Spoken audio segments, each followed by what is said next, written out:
Olá, seja bem-vindo ao nosso bate-papo sobre a produção e gestão de materiais didáticos na EAD. Nós sabemos que os materiais didáticos são essenciais para a avaliação da qualidade da modalidade. E hoje temos uma convidada especialista em produção de materiais digitais educacionais e em planejamento de disciplinas do AVA, no Moodle, a doutora Juliana Cassaro, mestre e doutora em design. Juliana vai compartilhar conosco boas práticas na produção e na disponibilização desses materiais. Vamos explorar sobre o design instrucional até o uso de ferramentas interativas e o impacto de práticas de acessibilidade. Seja muito bem-vinda, Juliana. É uma satisfação ter você aqui conosco. Eu que agradeço, Roberta. Muito obrigada pelo convite. Me senti muito honrada. Espero que eu possa contribuir um pouquinho com as experiências que a gente tem ao longo já de 15 anos atuando na educação à distância do IFES com os alunos, tá bom? Muito obrigada. Juliana está sendo modesta, né, gente? Certamente. Ela vai contribuir muito conosco. Então, para a gente começar, eu quero trazer uma visão geral sobre o material educacional para EAD. O material didático funciona como um elo entre o aluno e o conteúdo, e é um dos elementos que referenciam a qualidade na EAD. Então, Juliana, você pode nos contar um pouquinho sobre a produção cuidadosa desses materiais, que é tão estratégica para a qualidade do ensino na EAD? Posso. Então, vamos lá. O que é importante a gente compreender? Quando a gente fala de um material para educação à distância, a gente fala que esse material ele precisa ser planejado com antecedência, né? A gente ouve isso 98% das vezes que a gente fala de EAD e produção de materiais educacionais. Porque acaba que no presencial, o professor ele consegue, na hora da aula, fazer alguma adaptação, fazer algum ajuste. Não quer dizer que na EAD você não consiga fazer nenhum tipo de ajuste, né, durante o andamento do curso. Você consegue. Mas o impacto é muito maior e, às vezes, pode ser um pouco mais difícil. Então, quando a gente fala que a gente precisa pensar nesse material, a gente precisa ter em mente de que ele precisa atender tanto as necessidades desse aluno, né? A gente precisa conhecer esse público, quais são as necessidades dele, né? E com isso, a gente consegue pensar nesse material para que ele tenha, por exemplo, uma linguagem clara e objetiva para esse aluno, nada com linguagens, às vezes, muito robustas, às vezes acima do nível de conhecimento de algum desses alunos. Esse material ele precisa estar organizado visualmente falando, né, de uma maneira atraente, que motive, que facilite a leitura desse aluno, né, ou visualizar as informações. A gente precisa também pensar que ele precisa ser adaptado a diferentes estilos de aprendizagem, né? Então, as pessoas aprendem de forma diferente, então ele precisa se adaptar a isso também. Então, quando a gente pensa em AD, é importante a gente pensar assim, o aluno ele está sozinho, na sua casa, lá na sua casa, na frente do computador, tendo que aprender aquele conteúdo, né? Então, ele precisa se sentir seguro, né? Ele precisa encontrar conteúdos que permitem uma fácil compreensão daquelas informações, né? E que dê uma boa experiência de uso, para que ele não tenha dificuldade na hora de encontrar, na hora de navegar. Então, tudo isso faz parte quando a gente pensa nos tipos de materiais que a gente vai disponibilizar e como que a gente vai disponibilizar esses materiais, porque o impacto é considerável no processo de aprendizagem e de experiência com a educação à distância para esse aluno. Excelente, Juliana. Então, esse planejamento inicial ele é fundamental, né? Então, você pode explicar um pouquinho como o design instrucional entra em cena para estruturar o conteúdo de maneira que ele seja acessível e envolvente para o aluno? Bom, o design instrucional, para mim, né, ele é a chave de quando a gente pensa em educação à distância. Ele é um profissional-chave, que é um profissional que conecta a equipe multidisciplinar, né? Ele conecta todos que estão envolvidos nesse processo de planejamento. Então, e ele atua desde o processo de inicial, que é conhecer esse público, né, conhecer esse perfil, até nas decisões estratégicas, educacionais e tecnológicas da instituição. Então, vamos pensar aí. Ele precisa, primeiro, trabalhar, entender qual é esse público, entender qual é o perfil, quais são as necessidades, que tipo de contexto esses alunos estão, né? Ele precisa saber quais são os recursos tecnológicos, tanto dos alunos e até da instituição, né? O que a instituição oferece de recursos tecnológicos para que ele possa saber como explorar esses recursos tecnológicos, né? E, por fim, criar, né, esse fluxo lógico de conteúdo, esse fluxo do processo de aprendizagem de forma que realmente valorize os recursos e que possibilita uma aprendizagem mais facilitada para esse estudante. Né? Então, ele precisa transformar esses dados em conhecimento. Né? E parece ser simples, mas não é tão simples assim fazer essa transformação, né? Porque a gente precisa pensar que recursos, que estratégia, como que eu vou fazer para que essa informação chegue ao meu aluno de maneira mais simples, mais fácil, mais atraente, mais envolvente. Né? Então, ele precisa alcançar esses objetivos, né? Que é fazer com que esse material chegue de uma maneira fácil, envolvente, né? E que esse aluno tenha uma experiência, uma interação com esses recursos também, que o motive no seu processo de estudo.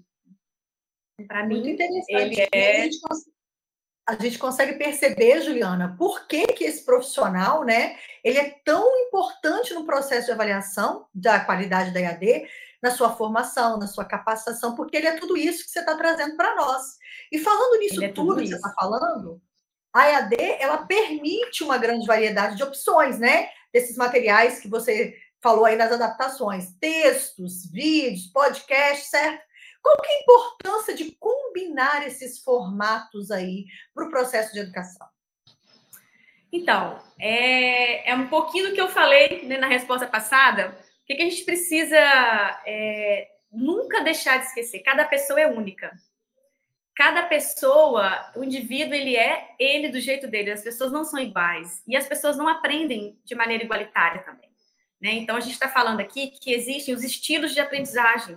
Né? Então, a gente precisa ter essas informações, saber quais são os estilos, saber aproveitar as estratégias diante do recurso de mídia que a gente escolhe para poder atingir esses diversos estilos de aprendizagem. Então, por exemplo, existem pessoas que elas são mais visuais, a gente fala, né? Que elas aprendem de forma mais facilitada vendo as coisas, né? Vendo imagens. Já existem outras pessoas que elas são mais auditivas, né? Tem pessoas que super gostam de assistir vídeos, de ouvir podcasts, entendeu? Que para elas para mim, é a melhor mídia, né? Então, a gente tem esse tipo de recurso que são essas pessoas. Já existe aquelas que são mais sinestésicas, a gente fala, né? Que sinestésicas são que gostam de aprender na mão da massa. Não, eu preciso botar a mão na massa, eu preciso ver, eu preciso sentir aquilo para que aquilo faça sentido para ela, né? Para que ela consiga incorporar, né, a compreensão daquele assunto. E a gente também tem aquelas pessoas que são mais da leitura escrita. Isso é muito comum. Quem não tem um livro em casa, às vezes, né, pessoa que ela gosta de ler e ela sai fazendo um monte de marcação nas margens do livro, fazendo anotações, comentários, né, que aquilo faz com que ela reforce, né, destaque mentalmente aquelas informações. Então, por isso que diversificar esses recursos vai me permitir que eu consiga atingir a um público maior e atender essas diferentes necessidades. Porque, por mais que a gente tenha esses estilos, a gente tem que pensar que a pessoa também, ela não tipo assim, eu sou só sinestésica, então? Não, né? As pessoas podem ter mais, normalmente elas têm mais de um estilos conectados, mas às vezes tem um que prevalece, né, para ela. Então, a gente diversifica para que a gente possa tentar atender de diversas formas e fazer com que não seja somente, vamos pensar aqui, eu disponibilizei só texto, né? Então, a minha chance de ter um perfil que, por exemplo, que gosta muito da parte de vídeo, de áudio, se sentir desmotivado somente com o texto, é muito grande. Né? Então, eu acho que essa é a estratégia, diversificar para que a gente possa atingir esses diferentes estilos de aprendizagem. Não dá para ser tão personalizado, às vezes, mas a gente dá essa possibilidade. Uma hora ele vai ter um vídeo, uma hora ele vai ter um áudio, uma hora ele vai ter um texto. Né? Isso vai fazer com que esse processo se encaixe mais com o perfil dele. Muito bom, isso é muito interessante, né? E na prática, Juliana, você é uma pessoa que você falou para a gente, você tem muitos anos, mais de década de experiência na EAD, e é uma designer, mestre, doutora, tem muita capacitação. Conta para a gente um pouquinho na prática, exemplo de como uma combinação desses formatos poderia fazer a diferença na aprendizagem de alunos. Então, a gente já falou aí que essa combinação atende a esses diferentes estilos de aprendizagem, né? Mas o que eu posso falar, Roberta? Não existe uma receita de bolo, sabe? Eu não posso te falar assim, pega esse formato que vai ser sucesso e vai dar certo, né? Não existe isso. Porque cada instituição ela também precisa pensar dentro da realidade dela e da realidade deste aluno, o que realmente vai atingir a eles.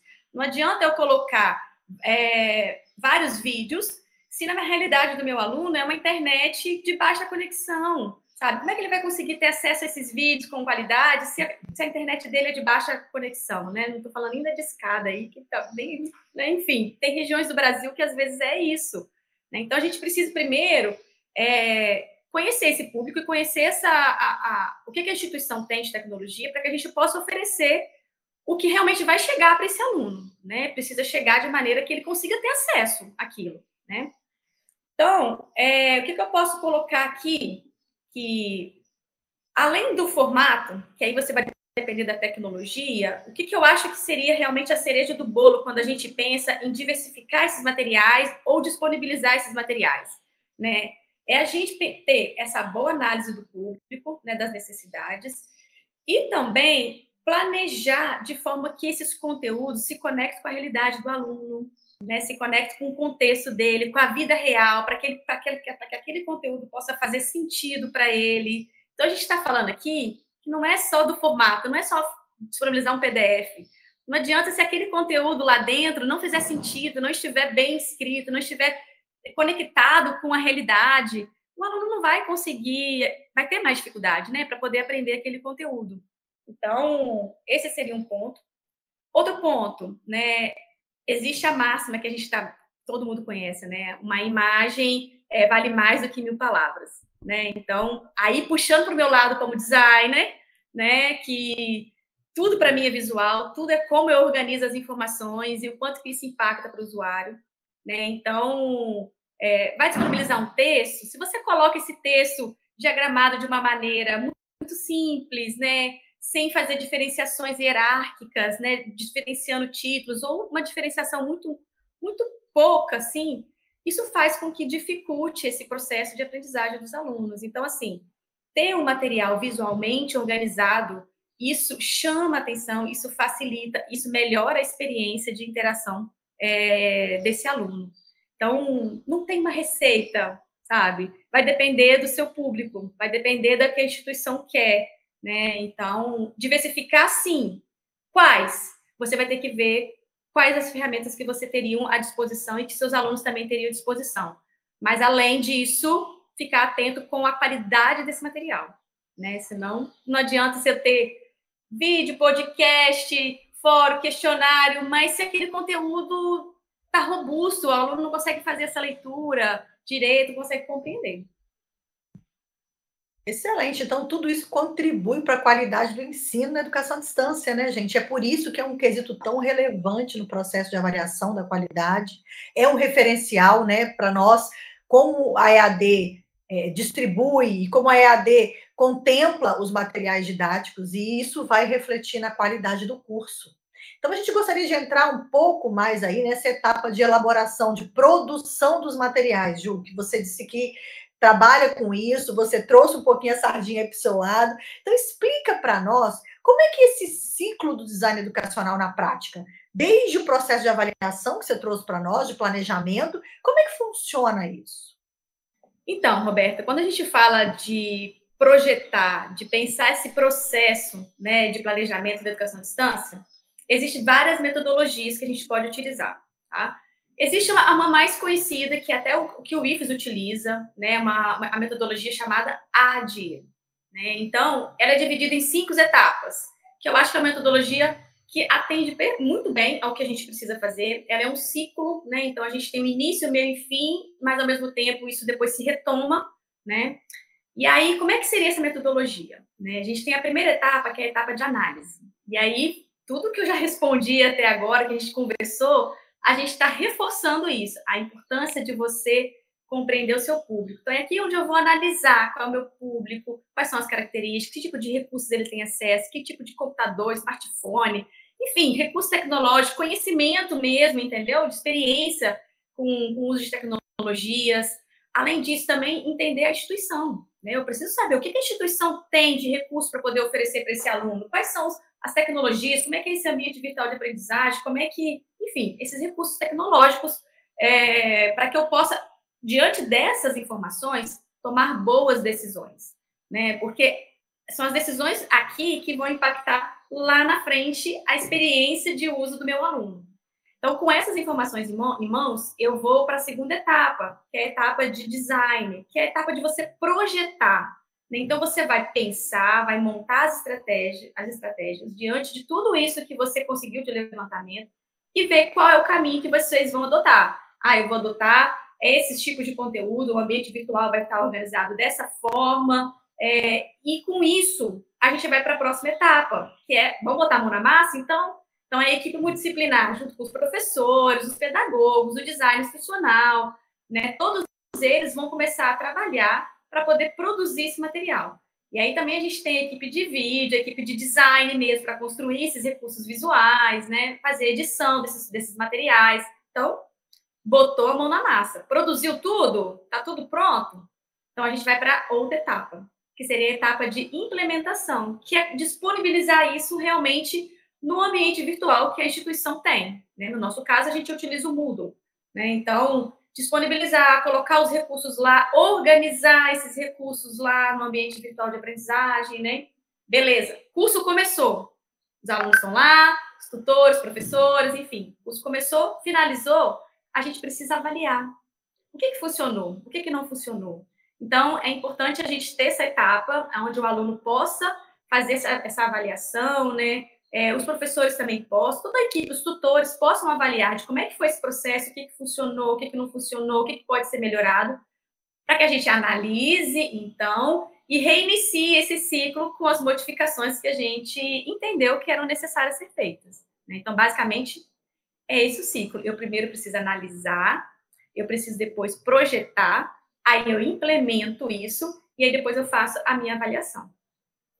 Perfeito, Ju. Inclusive, é tão relevante essa oitiva aí, esse feedback dos alunos, que é também um ponto lá do processo de avaliação da qualidade do curso à distância. Bem. Então, a gente agora passa, né, disso tudo que você falou, dessa questão da disponibilização, porque a disponibilização também é foco no processo de qualidade de avaliação do curso, né? Então, a disponibilização, você tocou num ponto importante aí. Precisa haver organização, porque o ambiente virtual de aprendizagem, no caso específico do IFES, o Moodle, precisa estar organizado até a facilitar o processo de conhecimento do aluno. Então, você poderia falar um pouquinho para nós como é que é essa organização do conteúdo lá no AVA e o que isso impacta na organização? Essa organização para o aluno? Impacta totalmente, Roberta. Vamos pensar, gente, na sua casa aí, né? Como é que você organiza a sua cozinha, o seu armário de cozinha? Tem hora que você se sente perdido, que você não encontra alguma coisa? Ou você organiza de um jeito e o seu marido ou alguém que mora com você não está achando aquele item? A experiência é semelhante quando a gente vai para o ambiente virtual de aprendizagem, né? A gente precisa pensar como que eu vou organizar aquelas informações, só que aqui não é só para mim, né? Eu preciso tentar compreender como é que vai ficar melhor para que eu encontre, para que eu saiba onde é que está, mas também para que o outro consiga encontrar, que o meu aluno não se sinta perdido nessa organização.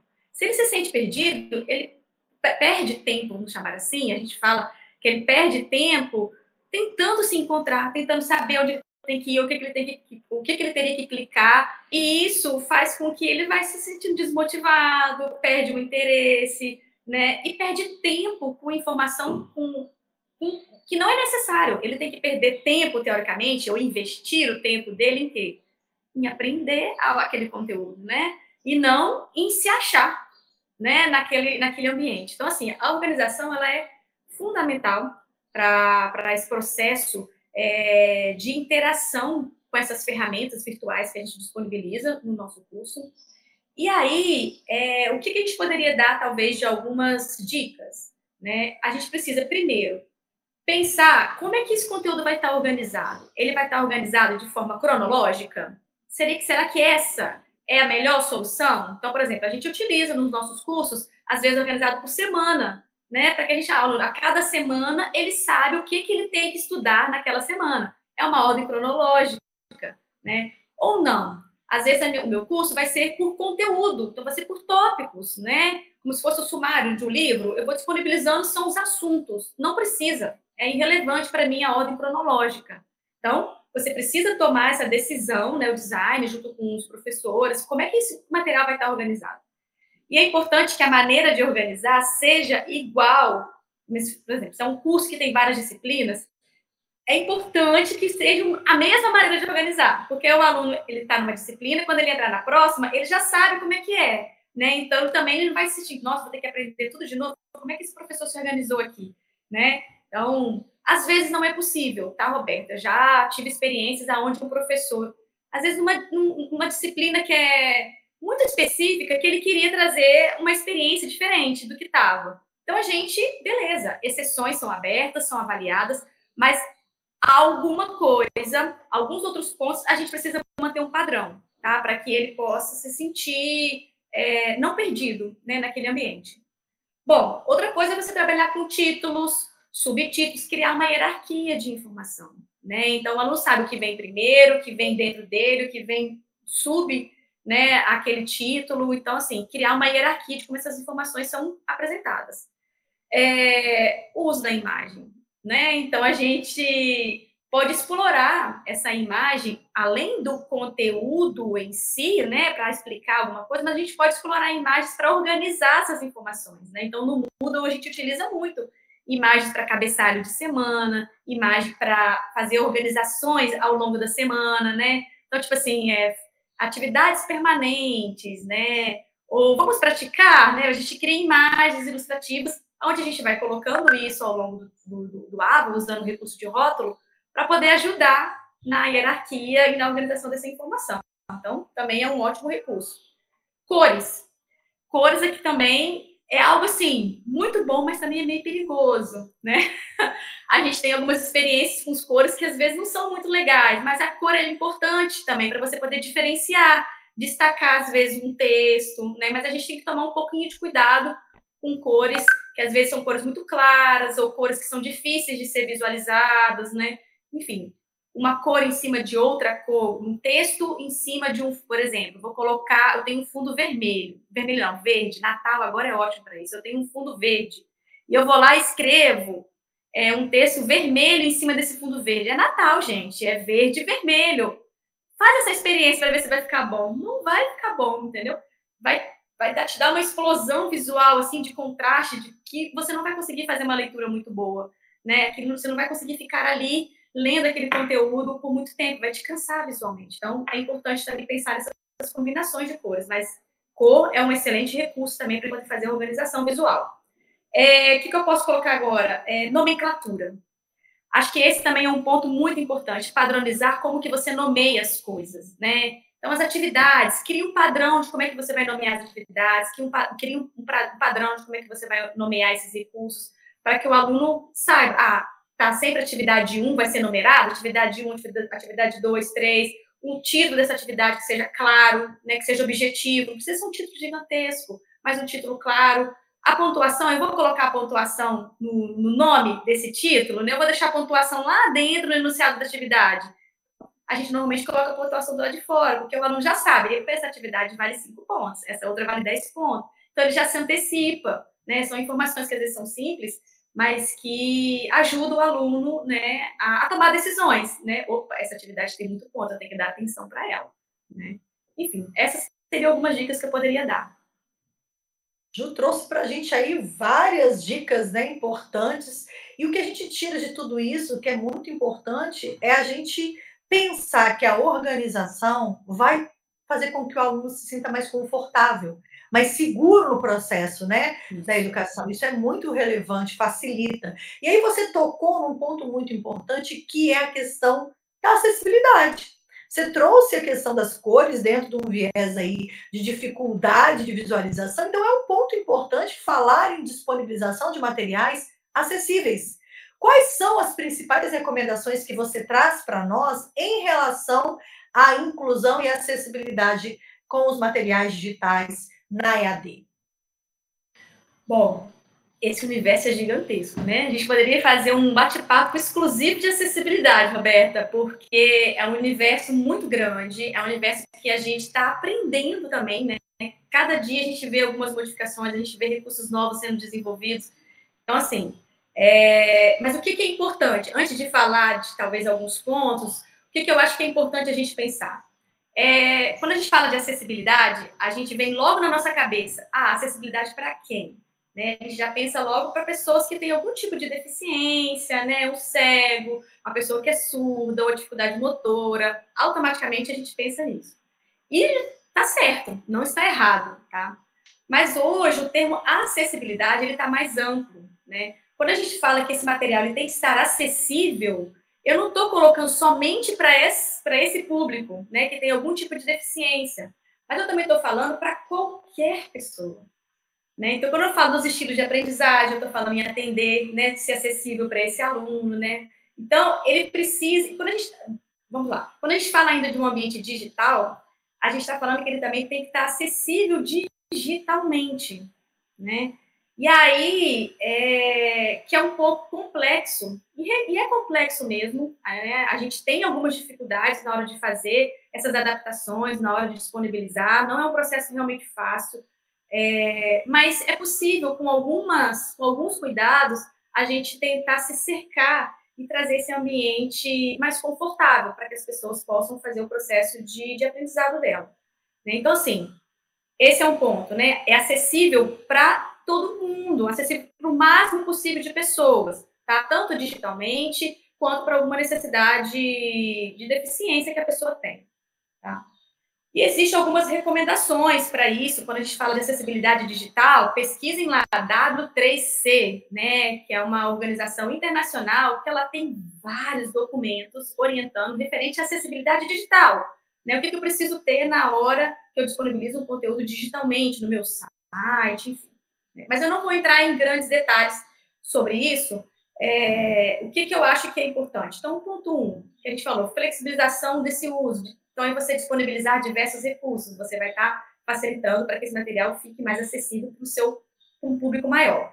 Né? Outra coisa, a simplificação desse conteúdo, esse texto objetivo, esse texto claro, com uso de imagens para poder ilustrar. Isso facilita o processo, você deixa esse material mais acessível.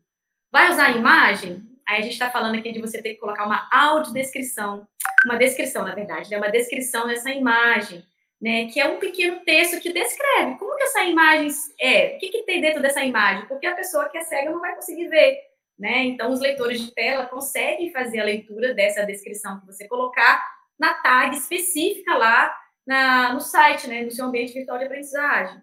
Então, esse seria um ponto. Então, outro ponto, legenda, né? Disponibilize legendas nos seus vídeos, né? Disponibilize, além da legenda em texto, quando a gente fala de pessoas que têm deficiência auditiva, algumas têm dificuldade com o português, né? Algumas não conseguem ler, né, o português tão bem. Então, às vezes, elas é só libras mesmo. Então, além da legenda em português, vamos colocar libras também, porque aí eu consigo atingir maior, ou também até a audiodescrição, né? Então, são coisas complexas de serem feitas, mas que geram um trabalho também dessa equipe, mas que geram resultados muito bons. Assim, a gente tem experiências bem positivas de nossos alunos. Né? Deixa eu ver mais o que eu posso colocar. O contraste de cor que eu falei, agora eu vou só dar uma outra pincelada. Juliana, como é que eu vou saber que aquele é um bom contraste de cor, que eu estou escolhendo as cores boas, né? Como é que eu sei disso? Existem sites, procura lá no Google, testar contraste de cores. A própria Adobe, por exemplo, ela tem sites onde você consegue colocar a numeração, ou se for o CMYK ou hexadecimal, aí quando vocês procurarem no Google, vocês vão entender um pouco desses termos. Né?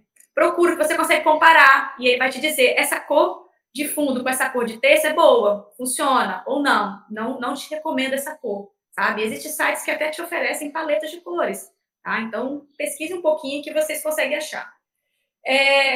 Outro ponto seria, além da cor, mas ainda dentro da cor, você não usar somente a cor como informação. Isso é muito importante. As pessoas vão lá, eu quero dar um destaque no texto, então eu vou escrever esse texto de vermelho. né, esse parte de texto, você coloca vermelho, mas tem pessoas que não vão enxergar aquele vermelho, ou vão enxergar um meio cinzentado, e que é diferente, que a diferença é muito pouca do preto, por exemplo, entendeu? Então, assim, usar somente a cor como uma informação, a gente não aconselha. Então, além da cor, utilize o texto, utilize ícones, crie imagens que às vezes represente aquela informação textual também, né? Então, você amplifica a maneira de compreensão daquele usuário. Deixa eu ver mais o quê?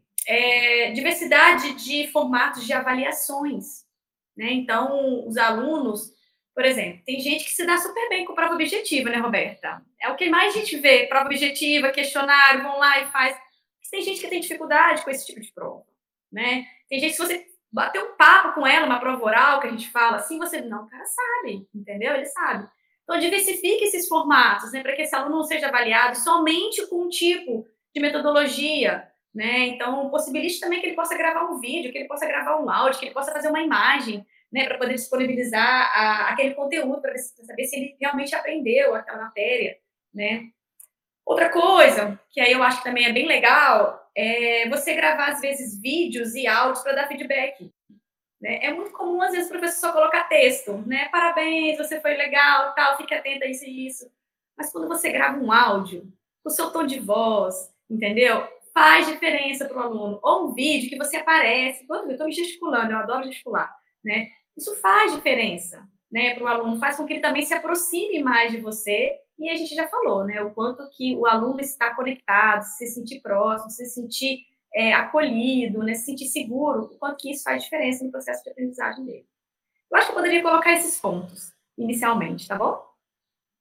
Olha, muita contribuição, né, que a Juliana trouxe para a gente. E aí, ela acaba a fala dela num processo importante que a gente vai chamar de interação e engajamento, né? O aluno precisa estar inteirado, tá interagindo, tá junto, né, no processo de educação, no processo de ensino e aprendizagem. Então, frequentemente é importante a gente falar da interatividade. Então, como é que torna estes materiais, todos que você trouxe para nós, mais interativos, para manter o aluno engajado no processo de aprendizagem? Como é que você faria isso? Então, a interatividade, ela é essência da vida das pessoas. A gente não vive sozinho, né? A gente precisa interagir com pessoas, né? Então, assim como a gente precisa interagir com as pessoas, interagir com o mundo, à nossa volta, com os objetos, assim a gente também precisa interagir no nosso ambiente virtual de aprendizagem, nesse processo de aprendizagem EAD, tá? Então, assim, o ponto-chave que eu acho que a gente precisa pensar quando a gente fala em interatividade, esse aluno precisa se sentir acolhido. Ele precisa sentir, opa, isso foi para mim, né? Opa, ele falou comigo, eu entendi, né?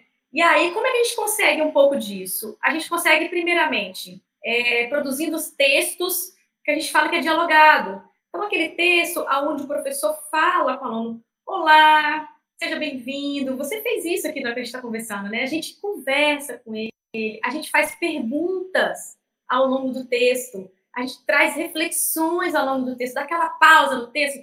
Mas pensa aqui, no seu dia a dia, né? Pense que você está numa situação assim, assim, assado, que aconteça isso. O que você pode fazer? A gente traz contextos para o dia a dia dele, para que ele possa conseguir fazer vínculos daquele conteúdo teórico, vamos chamar assim, para algo prático, né? Então, é uma maneira que eu tenho de aumentar a interação, disponibilizar fóruns, né, de diálogos, às vezes não só fóruns avaliativos, mas também fóruns de uma maneira mais sim, no nosso a gente utiliza o fórum do cafezinho, a gente colocou, né? Mas fórum que os alunos possam dialogar entre eles, trocar ideias, né? Então também é uma maneira da gente aumentar essa interatividade nesse processo de aprendizagem. Disponibilizar ao longo desse texto, ou ao longo de vídeos também, disponibilizar, às vezes, pausas para perguntas, né? Às vezes a gente pode ter uma pergunta, uma ou duas perguntas sobre aquele conteúdo para que o aluno possa ver se ele compreendeu, para que ele possa continuar para a próxima etapa. Então, a gente pode dar essas pausas, né? Tanto em vídeos, que isso é possível fazer, né? E também no próprio texto, né? Assim como eu pauso para poder fazer uma pergunta ou trazer uma reflexão, eu posso também pausar para uma pequena atividade, né? Um pequeno quiz, a gente fala assim, né? E eu acho que, como um último exemplo, assim, seria trabalhar ferramentas colaborativas. né? A gente tem aí o Google Drive, por exemplo, né? Que pelo menos nós utilizamos rotineiramente, né? Construção colaborativa de texto, né? Construção colaborativa de apresentações, enfim. Então, essa construção colaborativa também, dividir a sala em grupos, é um pouquinho desafiador dividir a sala em grupos, mas a gente vê que muitas vezes vale a pena, né? Você colhe bons frutos disso. Então, trabalhar, às vezes, com ferramentas colaborativas, como o Google Drive, ou, por exemplo, o Padlet, que eles constroem um painel de informações, né, de forma colaborativa, isso aumenta o engajamento, né? Então, isso faz com que o aluno se sinta mais motivado, né? E se sinta com mais vontade, né? De continuar naquele processo de ensino e fazer e completar o seu curso. Muito bom, e é tudo que a gente quer, né, Ju, que o aluno se sinta acolhido, que ele contribua com um processo de conhecimento, processo de aprendizagem dos Sim. outros colegas, que ele esteja no centro, né, sendo centro e sendo ativo nesse processo, e essas ferramentas, de fato, elas aumentam, elas potencializam essa participação, né. E aí a gente está chegando já no final do nosso bate-papo, é uma pena, porque você trouxe tanta coisa gostosa aí que dá para desenvolver, mas a gente vai deixar isso para uma outra oportunidade, né? Para finalizar, eu gostaria de saber de você, de ouvir de você, quais são as principais tendências que nós temos no futuro aí dos materiais digitais na EAD? O que a gente pode esperar de novo, considerando que a inovação, Juliana, é um dos aspectos do processo avaliativo da qualidade da educação à distância, do curso de educação à distância, que a gente sabe que os órgãos reguladores estão sempre atentos. Então, o que é inovação para você no processo aí das tendências dos materiais didáticos? Então, vamos lá. Eu acho que é legal também a gente estar muito atento ao contexto dessa instituição, ao contexto aonde ela está, tá? E os tipos de tecnologias que ela tem disponível. Porque a gente pode inovar, mas às vezes não é o disponibilizar aquele recurso fantástico. Às vezes a inovação, ela é também em métodos, né? Em algumas estratégias que são simples, tá? Mas vamos pensar aqui, já que a gente está falando de materiais e de formato, né, e pensando num contexto onde a gente tem uma boa qualidade de internet, onde a gente tem usuários que já estão muito ambientados com o uso da tecnologia, né, o que eu visualizo aí como um ponto para o futuro? E aí é o que a gente tem mais ouvido falar, inteligência artificial, né? Então, ela está aí, ela já chegou, né? E ela está modificando a maneira como a gente visualiza as coisas, como a gente executa, né? A rapidez que a gente consegue executar algumas ações. E ela vai permitir, à medida que a gente for implementando mais ainda na educação, ela vai permitir que a gente ofereça conteúdos mais personalizados para esse aluno e que esse conteúdo possa ser disponibilizado no ritmo desse aluno, na medida que ele for avançando, que ele for respondendo as perguntas e vendo de que ele está entendendo realmente aquele conteúdo. Então, esse conteúdo ele consegue ser personalizado de uma maneira mais automatizada, né? E aí, pensando na programação que essa inteligência artificial tem por trás.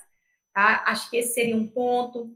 Ainda na inteligência artificial, a gente tem também tutores virtuais, né? Esses chatbots que se respondem automaticamente. Então, às vezes, o aluno, tipo, o tutor às vezes não responde no domingo, às vezes no sábado não responde, é de segunda a sexta. Mas esses tutores virtuais que a gente pode programar, né? Que eles pegam todo esse conhecimento da disciplina e a gente disponibiliza, ele pode atender o aluno de maneira automática, momentânea. Ele vai lá, ele está conversando com aquele tutor virtual que conhece todo o conteúdo da disciplina, que nós alimentamos eles com esses conteúdos, e ele vai saber responder para esse aluno, né? E ele vai também, ao mesmo tempo, ficando mais inteligente à medida que essas perguntas são feitas pelos alunos. Né? O CEFOR, a gente está testando, né? Um tutor virtual, né? Botando aí, falando, e acredito que em breve a gente vai conseguir disponibilizar aí, talvez, como uma experiência para os nossos alunos. Acho que o outro ponto é a realidade aumentada e a realidade virtual, né? E aí a gente aumenta gigantescamente a experiência, né, desse aluno, porque aqui a gente está falando de possibilitar experiências imersivas, né, desse aluno poder achar que está dentro de um laboratório, executando algum procedimento, né, a gente está falando aqui de criar esses cenários que são mais complexos, né, tipo, criar ambientes 3D, ou fazer com que esse aluno possa estudar moléculas de uma maneira virtual, né, fazer exposições, ir em locais artísticos, em museus, que tem essa experiência. Então, eu acho que a realidade virtual e a realidade aumentada, elas juntas aí, ela também vai possibilitar esse enriquecimento da interação, da proximidade, de você se sentir tocando, de você sentir que você está vivendo, né, aquela experiência ali, e na verdade você está só fazendo uma simulação, né? Então, o que eu acho que é importante quando a gente for pensar, né? Essas novas tecnologias, elas, além de possibilitar essa maior interação com esse conteúdo, né? A gente precisa também ficar muito atento que ela precisa também ter uma experiência de aprendizagem realmente condizente com esse público, né? E que contribua realmente para esse processo de aprendizagem. Foi o que eu falei. Não adianta nada eu colocar uma realidade virtual se esse aluno não tem acesso, ou a tecnologia, a internet dele não tem. Então, as coisas precisam ser bem planejadas aí, bem organizadas, para que eu possa, aí sim, oferecer um curso, uma educação à distância, pensada para esse aluno, pensada no seu contexto, e isso vai ser pontos chaves para que realmente eu alcance o sucesso, para que realmente eu saia com esse aluno motivado, né, se interessado em fazer novos cursos, né, enfim, acho que é isso. Muito interessante essa sua fala, porque eu costumo dizer muito que a tecnologia, o design, ele não é um penduricalho, né? Tem uma proposta pedagógica por trás. É importante que a gente não desassocie o uso de um material pedagógico, né? Um material didático, bem estruturado, bem planejado, com tecnologia, seja com inteligência artificial, com realidade aumentada, realidade virtual. Se a gente não tiver o uso pedagógico, a proposta pedagógica, daí você disse a análise e a projeção disso antes de implementar, antes de produzir, né?